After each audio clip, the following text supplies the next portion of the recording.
Gaura Bhakta Vrinda.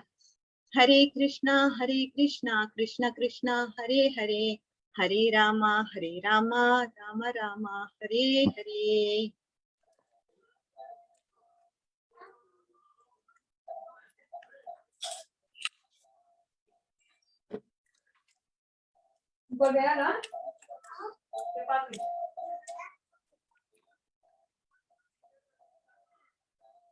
Okay, so I'm going to do Agasur pastime. Do you all know the story of Agasur? Are you all familiar?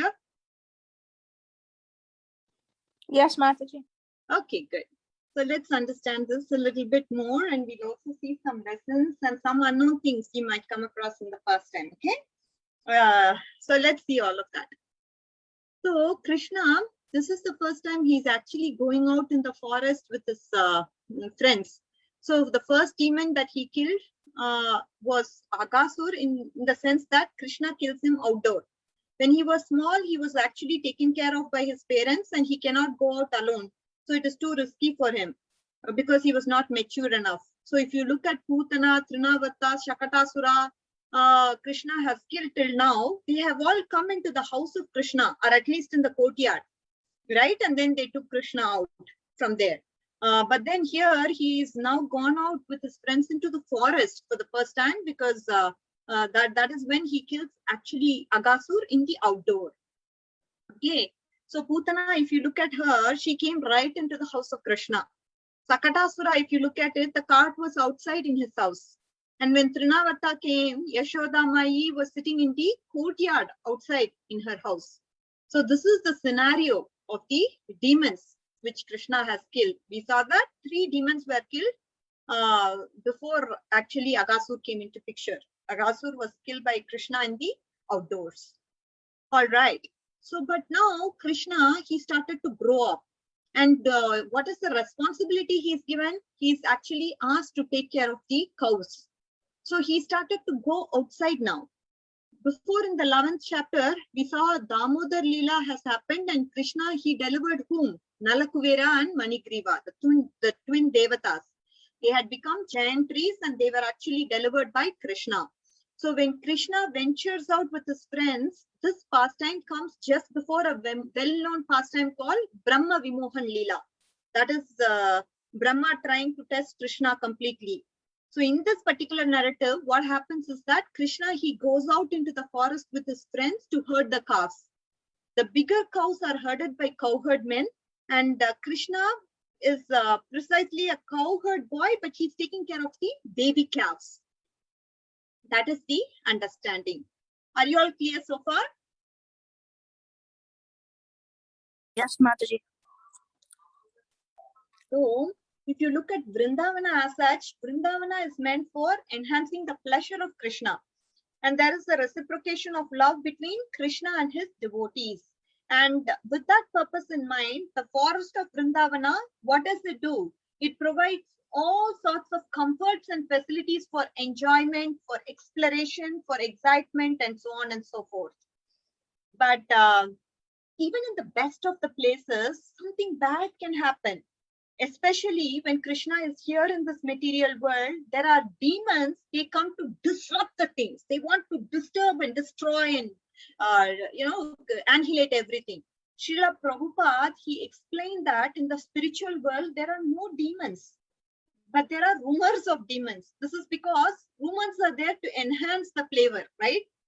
Something is going to happen, but there is, why is that rumor?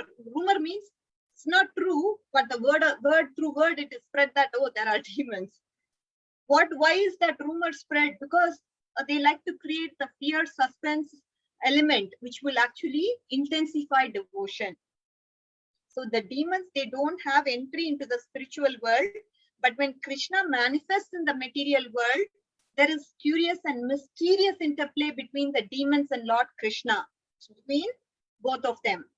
And then what happens? The spiritual world is that Lord actually, he descends from the spiritual world, and all his intimate associates of the spiritual world, they also descend down. And he spiritualizes the people around him, right? Whenever Krishna comes in contact with the devotees of the Lord, their mood is intensified, and that way they are able to perfect their lives if they are devotees of the Lord. Krishna, he gives them more devotion, right, through his darshan and through his pastimes. But not people, all people are spiritualizable, right? Some people are there in this with material consciousness, like because of their materialistic consciousness, they stay materialistic. No matter even if they get darshan of Krishna, they are not going to change their attitude. That is what we see in Mahabharata. Krishna, he personally comes to Duryodhana. He even demonstrated his Vishwarupa, the universal form of the Lord to Duryodhana. But he was not at all transformed, right?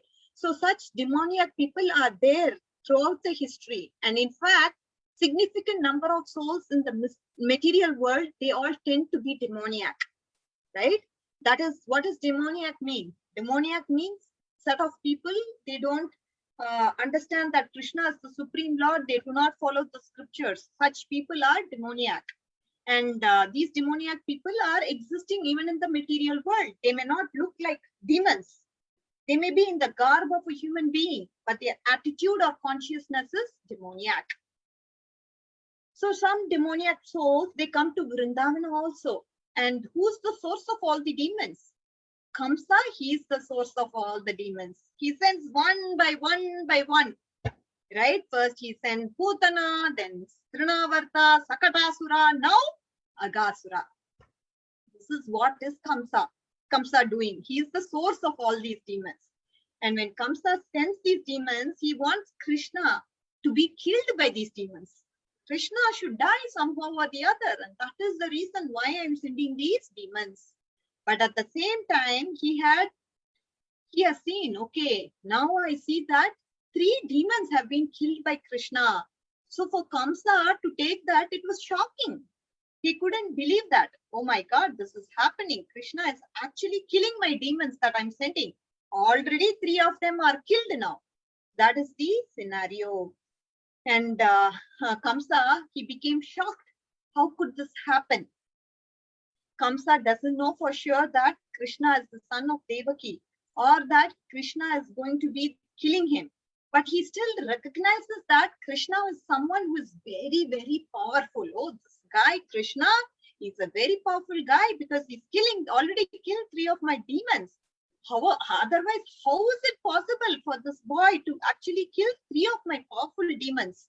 Something mysterious about him. He's very, very powerful. I can understand that. Kamsa is able to see that. Therefore, when other demons, they go in, they think that they will try to catch Krishna in this neutral territory. Say, for example, there is a sports match. Let's understand. There's a sports match between 2 countries. So if they are playing in the home ground, that is their hometown, they always have an advantage because all the people will be cheering them up. So the demons thought that Vrindavana is Krishna's home. So to catch Krishna in the forest, it's like having Krishna in the neutral ground. It is not as it is not like you understand the point, right? It is Krishna's home is in Vrindavan. So whatever we do to Krishna in that particular area in Vrindavan, in the house, Krishna will be protected no matter what. But then if I'm going to attack Krishna at the place outside, say for example in the forest, that could be a neutral ground. And many of the demons who come in Krishna Leela, they try to conceal their demoniac nature by coming in a particular form. Right? We all saw Putana, she was just like a damsel coming from the heaven. If you look at Rohini and Yashodhama, they thought her to be Lakshmi, the goddess Lakshmi, who has come to bestow her mercy upon Lord Krishna. So this way they actually conceal their demoniac forms. But we know about Agasura, primarily the form of the snake. That is the form he had come. And that is why we also call Agasura pastime to be a snake demon pastime. So, but Agasura was a demon in his own right. The demons also have a particular form, but they also take another form for a particular purpose.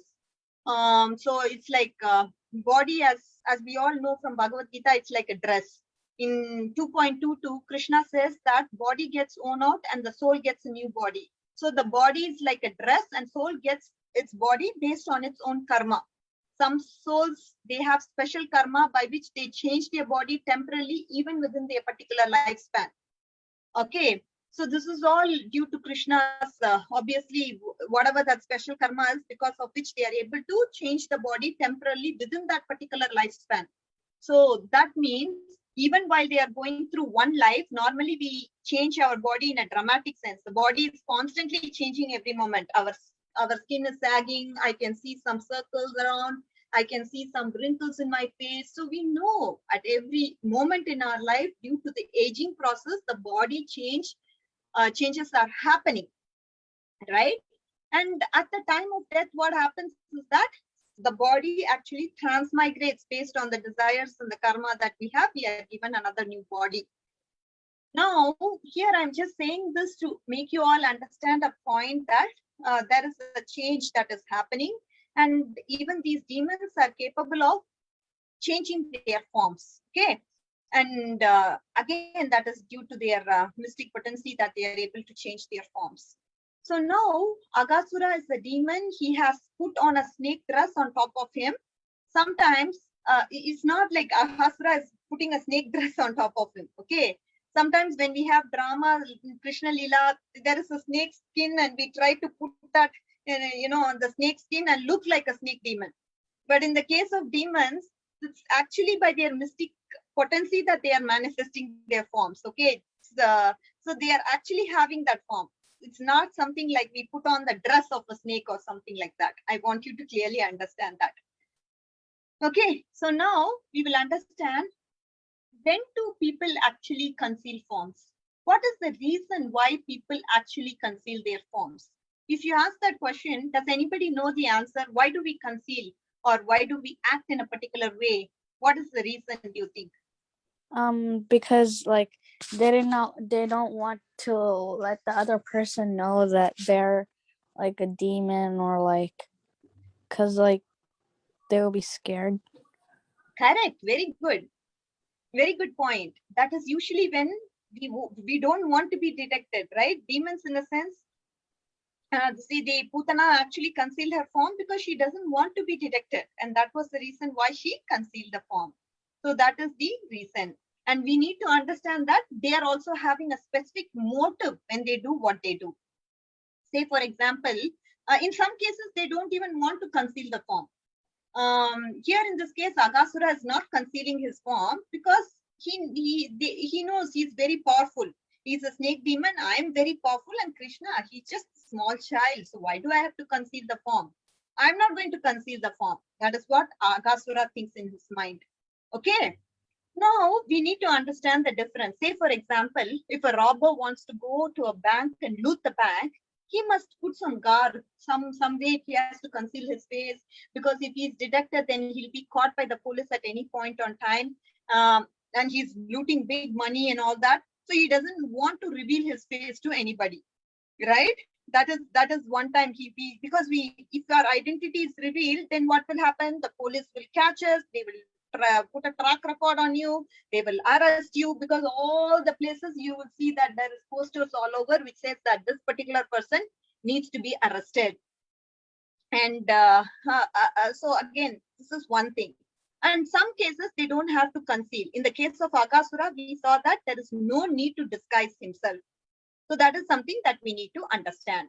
So Krishna, he may have killed other demons, but we know that the other demons were all killed and it was all enacted, and all of them were given a particular sort of liberation by Krishna. Acharyas describe that Bhagavatam in the heavenly. See, we also should understand Bhagavatam that we have in the earthly planet is smaller. Comparatively, there are only so many stories that we are reading in the Bhagavatam in the earthly planet. But Bhagavatam in the heavenly planet, there is a bigger version of it. So there is so much more in Bhagavatam. But right now we see that before Agasura, only 3 demons were killed. But many could have been killed because Bhagavatam is such a big Purana. Okay, that is something we need to understand also. So Krishna, let's understand that he has killed several demons now, and Agasura is coming. He does not charge into Vrindavana, but he comes into the forest, which he thinks is a safe place for Krishna to be killed. Okay, Agasura, now he takes the form of a snake, and the snake also sounds like if you look at it, the snake, what does it do? It kind of sneaks like this, right? It slowly sneaks into the place. The snake can sneak anywhere. If you don't look around on the ground, it can go even near you if you don't observe the snake. Okay, as soon as somebody observes, maybe it becomes conscious, but then it can sneak anywhere, anytime, right? That is the nature of the snake. And Agasura, he comes here for two purposes. That is what our acharyas say. First, he doesn't want to be detected, and that is why he comes in as a snake, which is the first point acharyas are trying to say. But he knows that he can't hide, and eventually he has to catch Krishna. So what does he do? So he assumes a form that is huge, so that whoever sees him will become paralyzed, stunned, shocked, and intrigued. And the very reaction that he expects is the reaction that he gets from the cowherd boys. As soon as somebody sees this form, which is so huge, what will happen? We will start to become paralyzed. We will start to become stunned. We will start to become shocked. We will start to become, oh my God, what's going on? It's such a big snake that has come here.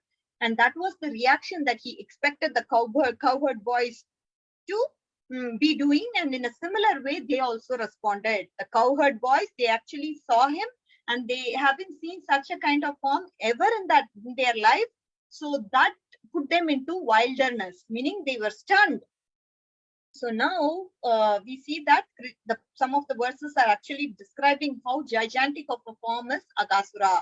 So there is a description to say that the huge teeth were protruding from his mouth, and it seems like his open jaws are going almost up to the sky, like that. They are so huge, and the body also seems to be so long. He is like a python.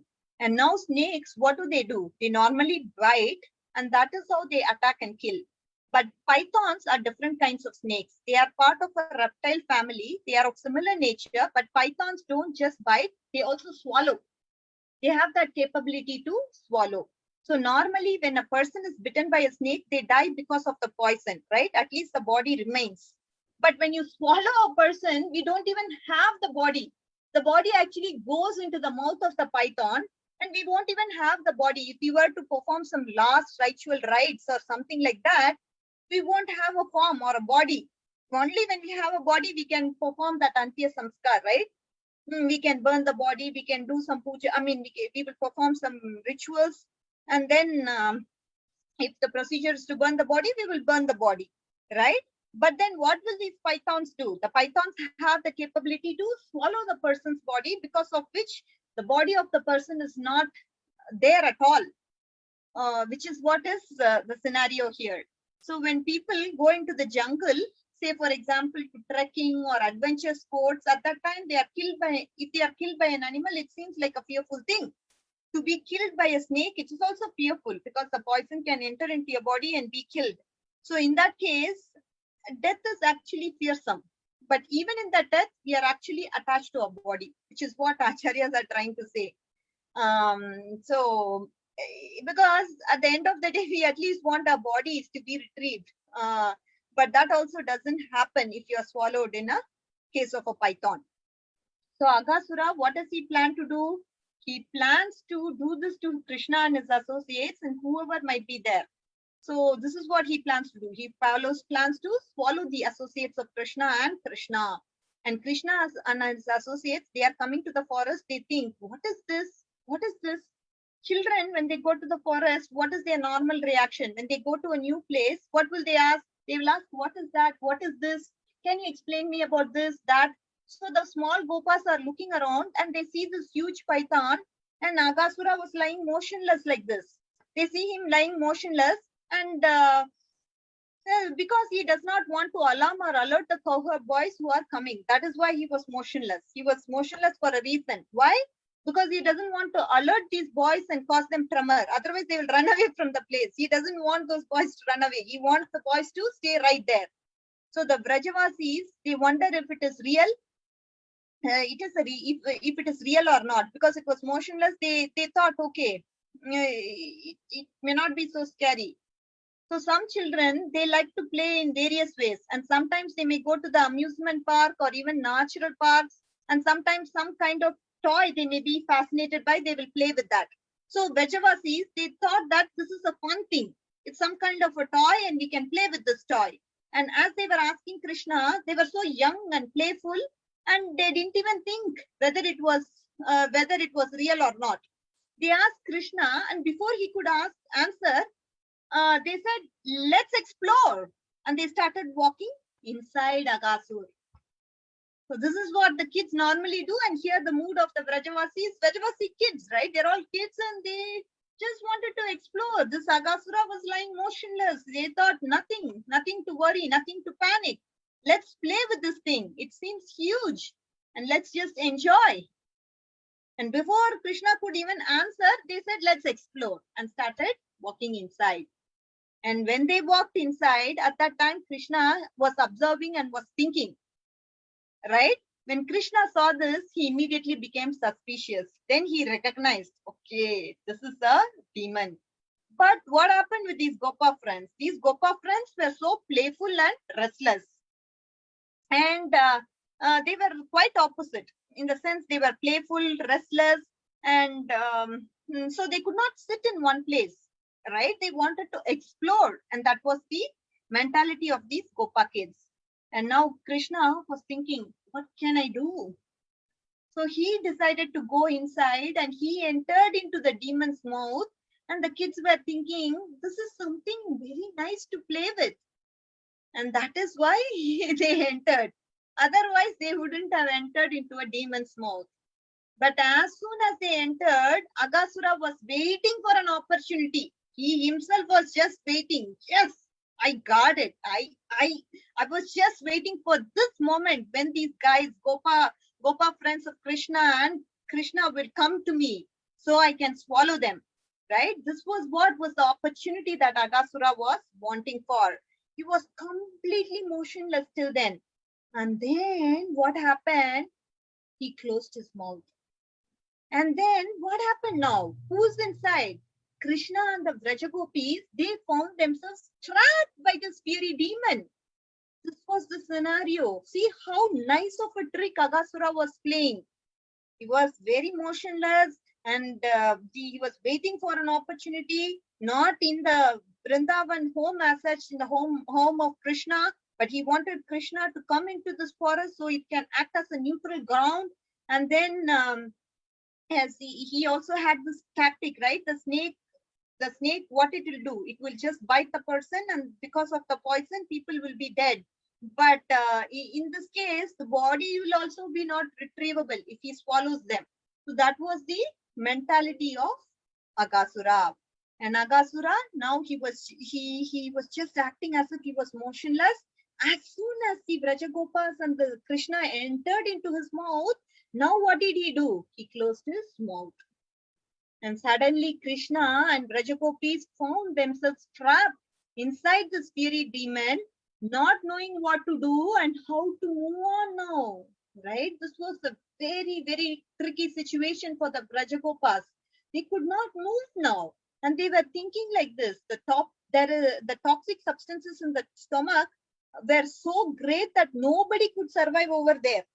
Which is what Agasura's body in the stomach, all so many poisonous substances are there. Once they get into the stomach, that's it.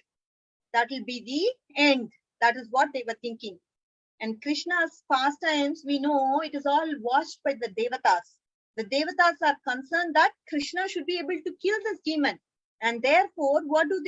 They often do what is called cheering upon Krishna. And now Agasura, he was such a fearful demon. Normally, if two demons who are fighting in a sports match, you can cheer on whichever party you want. But the real fight between two gangsters, then people are afraid to cheer anyone. Because if a gangster wins and we have cheering the opposite person, then the other gangster, oh, how dare you can cheer at my opponent. See, I'm going to do something to you now. So Devatas in this case, they were not cheering Krishna. They were watching from above without speaking anything because they were so scared. But as soon as Krishna, he entered into the demon's mouth, at that time, they started feeling very sour, very fearful. And they started to lament. Oh, Krishna, oh, what happened? Krishna, did you die? Did you enter into the mouth of a demon and die? Oh my God. So they started to lament. And now when Krishna goes inside, we all know he's still unaffected. So there are several instances in scriptures where somebody enters into somebody's mouth. So it is like nobody can survive through, right? It's very difficult. Say for example, Vritrasura, he swallows Indra, but Indra kills Vritrasura from within. This is what Bhagavatam says. Similarly, when when Hanuman was flying across the ocean, at that time, a demon is called Simhika, swallows him. And then he comes out of her belly. So it is said like that. So we shouldn't think that we are victorious, right? Till we actually are victorious. Now Agasura, he may think as if he's guarded. He won. I made it. But actually, it is not victory till we actually win. You all understand that point? Are you able to understand so far what is going on? See, till you become victory, you should not claim that you won the game. In this case, Agasura, he may think as if he caught them and now he's on the stronger side, or he is even won. But then he's not actually victorious. That is what our acharyas try to say. So it is also said, they don't count your chicken till your eggs are hatched. So don't count your victory too much in advance. So Agasura thought that his mission was successful, but Krishna, we all know he has his own plan. Krishna from inside the mouth went into the belly of Agasura, and from there he ripped open Agasura. And Agasura, who thought that he had won, suddenly in one moment felt an unbearable pain in his abdomen. Very, very unbearable. It could not be tolerated at any point in time. And Krishna, he started to hit him from within. Can understand, right? And before he could comprehend anything, he was just dead. So this was the scenario that was happening with Agasura. If somebody attacks us from within, we can at least fight them. But if somebody is attacking us from inside, then they can attack us from inside. What can we do about the situation practically? We have no defense resources at all. See, outside, at least you can use some instruments, you can use some weapons, you can use some way to tackle, you can go and hide yourself somewhere. But now we have Krishna who's inside and he's attacking you, Agasura, from inside. What can he practically do? There was no way he could do anything to protect himself. There was no defense mechanism that was possible for Krishna, for Agasura. So this is what was the case with Agasura. So in general, Krishna in Vrindavana does not use any weapons. See, and Krishna in Vrindavana doesn't even have to fight much. There is action, but there is no sustained action. That is what Krishna, he playfully does everything. It'll be so smooth. He will behave just as a child, and somehow that demon will be killed, right? So very, very casually, playfully, he will get these things done. Uddhava, he was actually remembering Krishna's pastimes from 3rd canto, and he says Krishna kills the demons like a child may play with his toys. Effortlessly, he killed Agasura here. And when the belly of Agasura is wide open, he is cheered, and the demigods start cheering from above and started to shower their flowers upon Lord Krishna, celebrating Krishna's extraordinary victory. That Krishna has not only come out of the jaws of death, but he has come out of the belly of death as well. So just it's an extraordinary potency of Lord Krishna. So this way they started to cheer Lord Krishna and put some flowers on Lord Krishna. Hey, Krishna has come alive. He has come from the belly of death of Agasura. they were so happy. First, they were in a very lamentable situation because Krishna was inside Agasu's belly, and Agasu's mouth. And when all the Krishna and Brajavasis entered into the mouth, Agasura closed his mouth, and he thought he won, but he did not actually win. And now the demigods are very happy. We know that each of the demon, they represent something. Bhakti Vinodha Thakura, he describes that different demon represents different things. He talks about this in Chaitanya Shikshamrita as well as in Krishna Samhita. So those are the two references that we normally use for the demons. Chaitanya Shikshamrita is one of the classic books. There he describes that Agasura actually represents cruelty and violence. Violence, we all know it's a fact of life. Sometimes we live in cities, there is so much noise, there's so much pollution. We feel like we have to go to a forest and live. And there is so much greenery. But forest life is not all pleasant. Anyone who's not, obviously forest has animals too, right? When we come across the animals, there is violence, right there. Survival of the fittest, and nobody survives ultimately. So the point is, jungle life is also cruel, and everyone sooner or later dies at some point in time. And dharma doesn't normally refer to some religious practices like doing some puja or some deities or doing some prayers to the god. Dharma essentially means that we have to have the philosophical quest to inquire about God. And the parodharma is obviously serving the Lord and doing the devotional service to the Lord. And that is what is parodharma. And again, this represents violence. Okay, that is something that we need to understand. And that is what Chaitanya Shikshamrita says. And what else? So Prabhupada, let me see.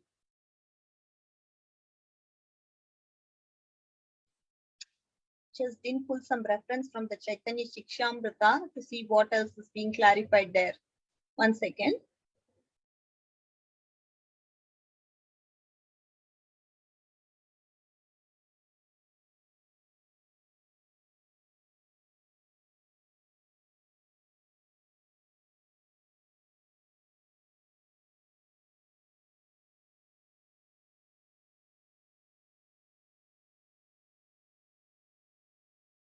Okay, let me just see. So Prabhupada, he was an expert in dealing with different people in different occasions. Prabhupada said that sometimes we feel strongly tempted to put people in the place by speak.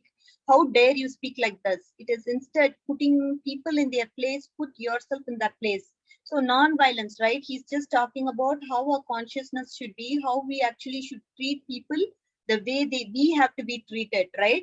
We should always give a benefit of doubt before we actually the austerity of speech is very, very important, which is what is clarified in Bhagavad Gita, and which is a learning lesson for us also from this particular from this particular demon. We have to remember that violence means you actually the austerity of speech is not followed, and that is when it becomes violence. So Prabhupada here clarifies to the point to say that we have to follow the austerity of speech. And anybody knows what the austerity of speech means?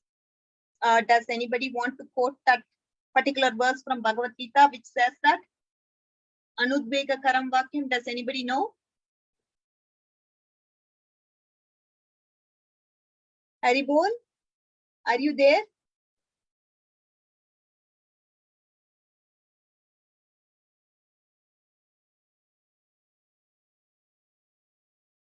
Mataji, are you here? Anybody wants to clarify what that verse is? Anudvega karam vakyam, Varun? We're here, but we don't. Mataji, I don't Go remember ahead, the Varun. verse. Which chapter is that? Mataji, what did you ask? Anudvega karam vakyam, austerity of speech, what does it mean? Which chapter is that, Mataji? 17th chapter. Oh, we read it. We did it. Wow, I forgot. See. You want me to say, or Varun, do you know? I don't know. Mataji, I'm not sure. You're not sure? I will ask No. Brenda. Brenda, Vrunda Mataji is asking Anurdvega Karam Vakyam. Do you know that sloka? I'll give you time, Brinda.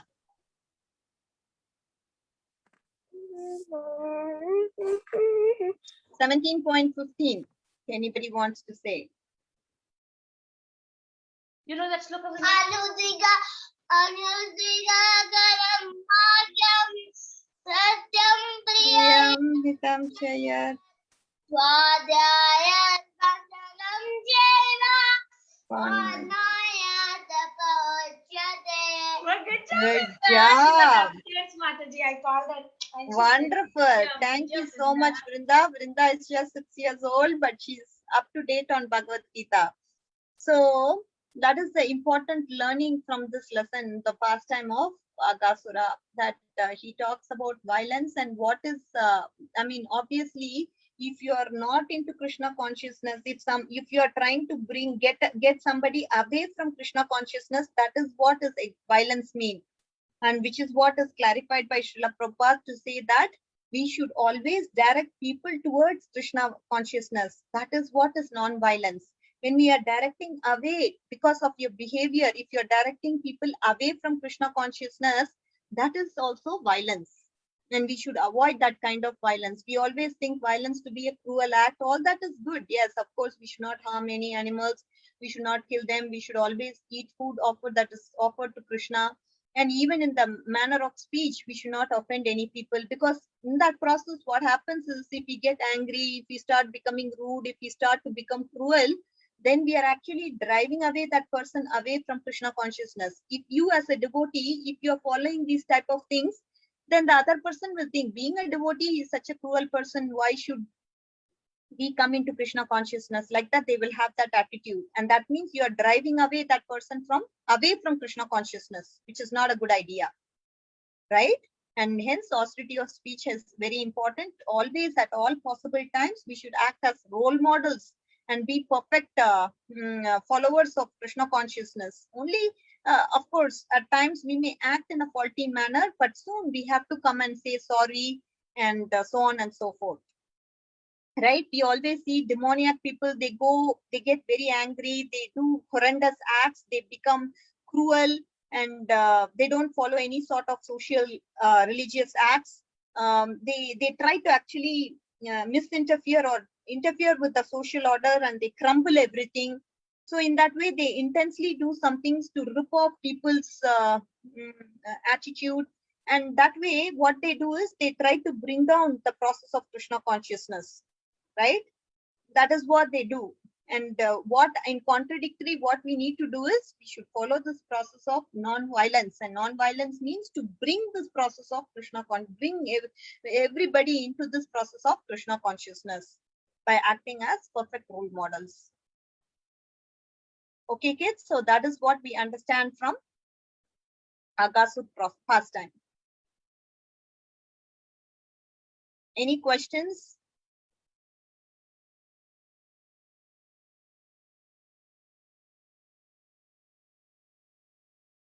Okay, so let me ask some questions then. I'll ask everybody on the call one by one to understand what you actually learned. Okay, Anshu, what did you learn? What's your realization?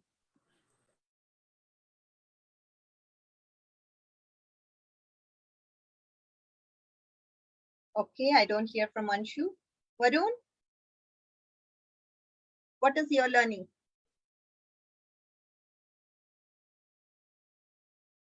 I think I'm having some issues. Are you speaking? Hare Krishna Mataji. Yes. Can I- Yeah, go ahead. One realization I take from it is I'm very fascinated how Krishna, most of the demons he killed were only in his courtyard, right? Like they never, because so Mother Yashoda trusted him to go out.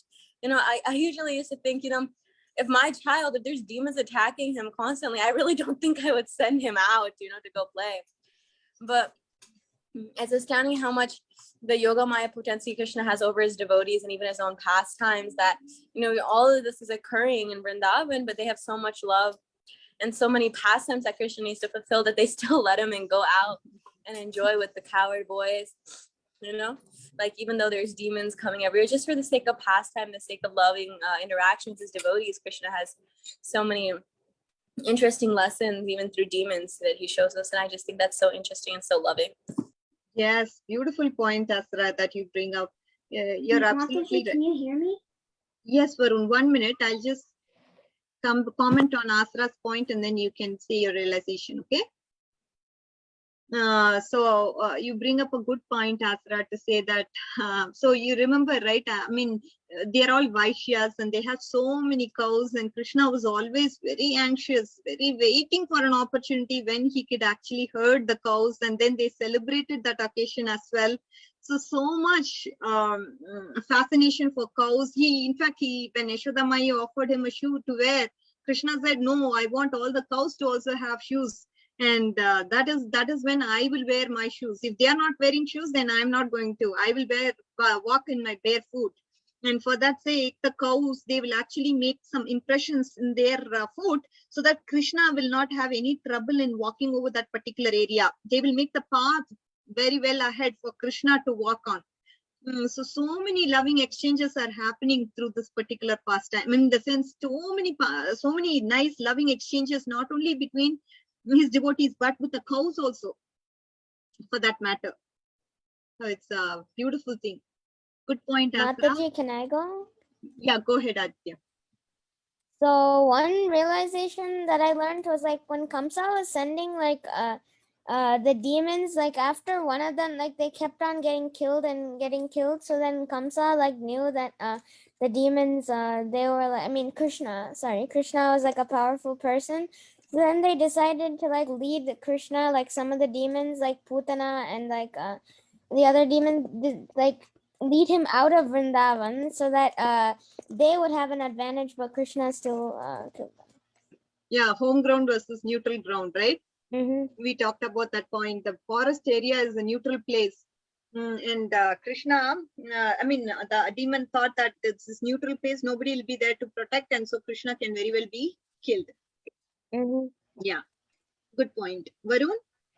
Okay, so what I learned today is that Krishna, he's killed demons like ever since he was born, and like in this specific pastime, Agasura was thinking, oh yeah, I am winning right now, because he thought he had eaten all of Krishna.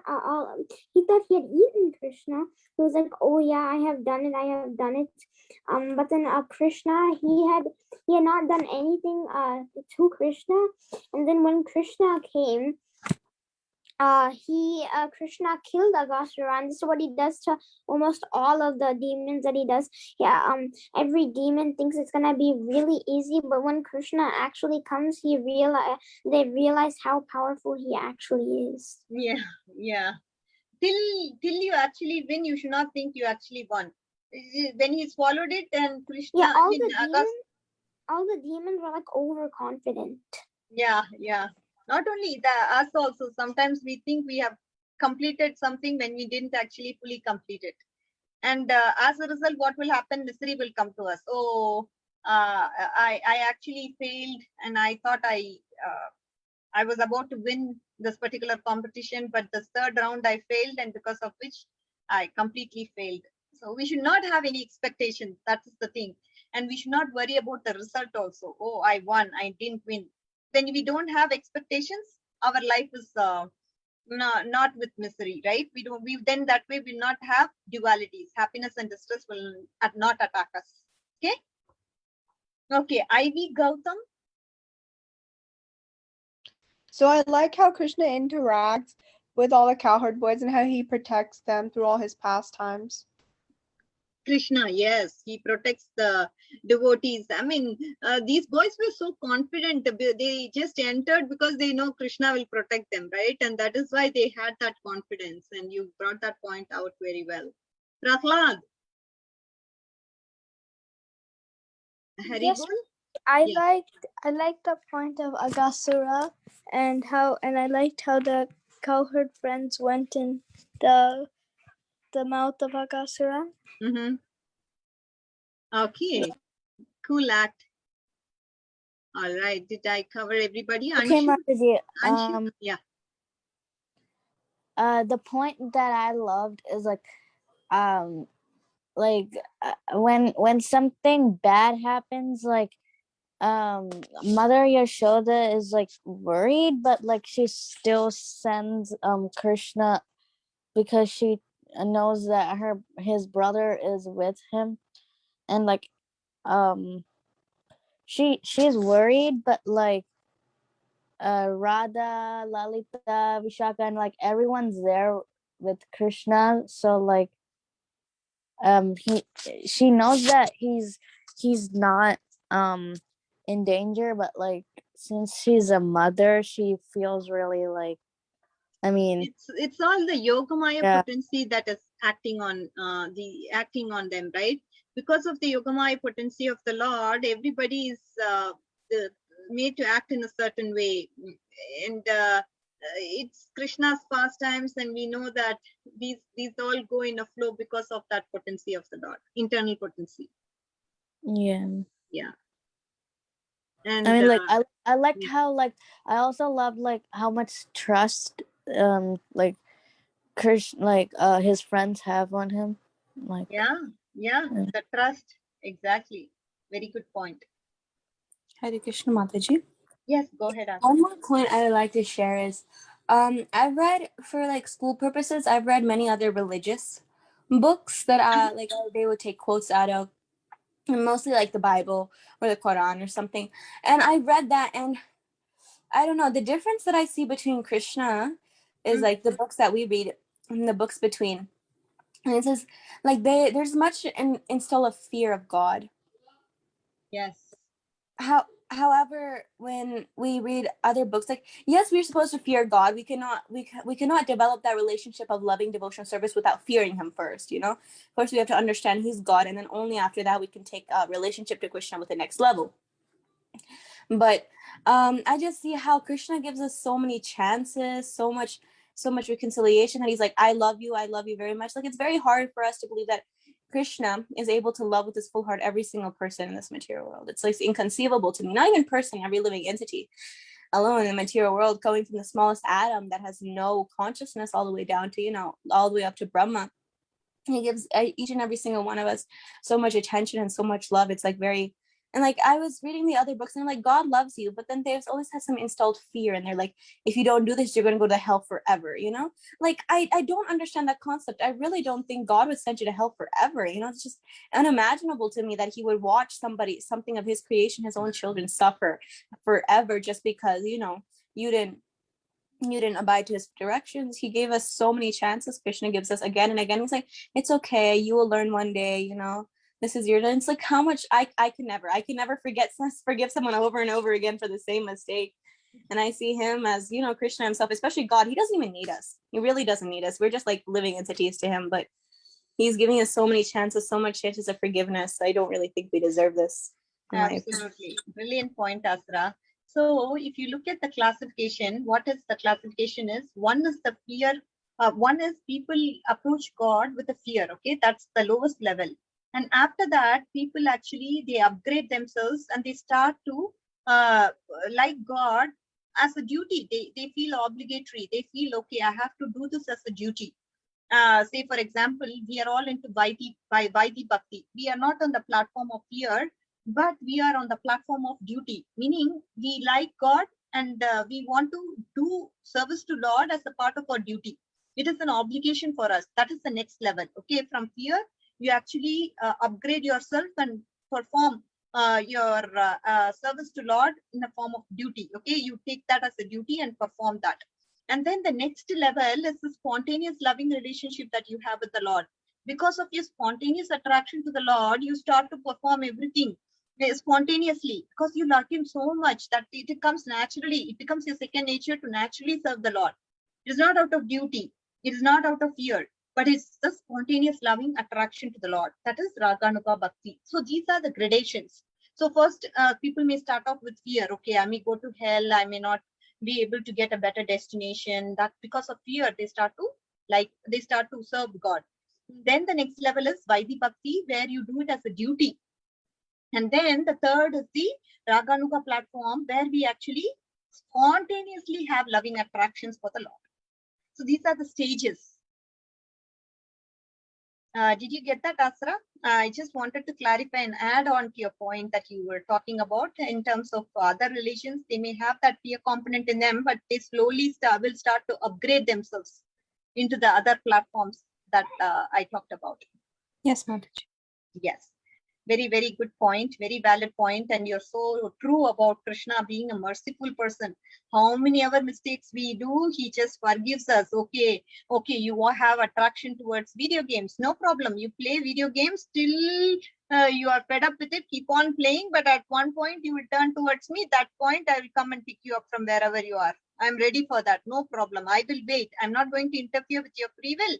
I'm going to wait. I'm going to give you a chance. But when you turn back and look upon me, when you take one step, I will take 100 steps towards you, so you can come to me. This is how merciful he is. And right? To the extent that you surrender to him, he will reciprocate accordingly. And very, very good valid points, Asra. Bini Kakar, did you listen to the class as well? I missed you. Yes, I heard. Okay, did you want to share something, dear? Not now, not now. Okay, no problem. All right, sounds good. So we are done for today. What we will do is we will do our prayers and adjourn and then come into our next session with another theme, okay? Vancha kalpatarubhyascha kripasidobhyevacha patitanam pavanebhyo vaishnavebhyo namo namaha. Ananta Koti Vaishnav Vrinda ki jai, Namacharya Srila Haridas Thakur ki jai, Srila Prabhupada ki jai, Srimad Bhagavatam ki jai. Hare Krishna. Bye kids. Have a very good evening. Bye. Good night. Hare Krishna. What's your Hare name, Krishna. Mataji? The Oh, other Mataji who joined. Mataji's name is Vinny Kakar. Mataji, I think Vinita Mataji is asking for your name. Vinny Kakkar.